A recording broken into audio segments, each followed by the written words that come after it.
आपण इथे ब्राउनी करतोय, त्याच्यासाठी चॉकलेट घेतलेलं आहे 60 ते 62 ग्रॅम. हे आपण मायक्रोवेव्हमध्ये करणार असू तर 30 सेकंदासाठी आपल्याला इथे मेल्ट करून घेता येतं.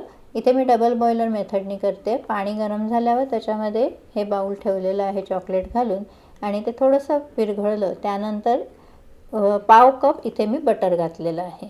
आता हे दोन्ही व्यवस्थित मिक्स करून घ्यायचं. डबल बॉईल करताना पाण्याचं प्रमाण कमी ठेवायचं, म्हणजे मग ते बाउलला लागलं नाही पाहिजे, नाही तर पुन्हा चॉकलेटचे गोळे होतात. हे छान व्यवस्थित मिक्स झालेलं आहे. आता आपण इथे पावडर शुगर 1/4 कप, मैदा 1/4 कप, दही 1/4 कप आणि 1 TBSP कोको पावडर, पाव TSP बेकिंग पावडर आणि 1/8 TSP बेकिंग सोडा घातलेला आहे, व्हॅनिला एसेन्स घातलेला आहे आणि चिमूटभर मीठ घातलेलं आहे. हे सगळं आपण आता व्यवस्थित एकाच डायरेक्शननी मिक्स करून एकत्रित करून घेणार आहोत.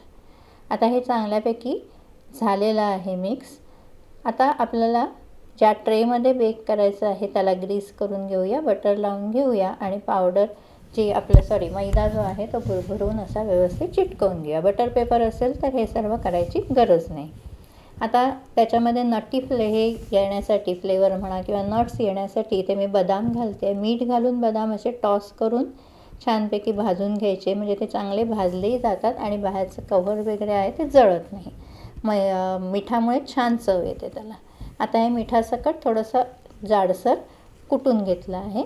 आता हे नट्स जे आहेत ते आपण याच्यामध्ये घालूया. इथे मी फक्त बदाम घेतलेले आहेत, आपल्याला हवं तर अक्रोडसुद्धा आपण इथे घालू शकतो.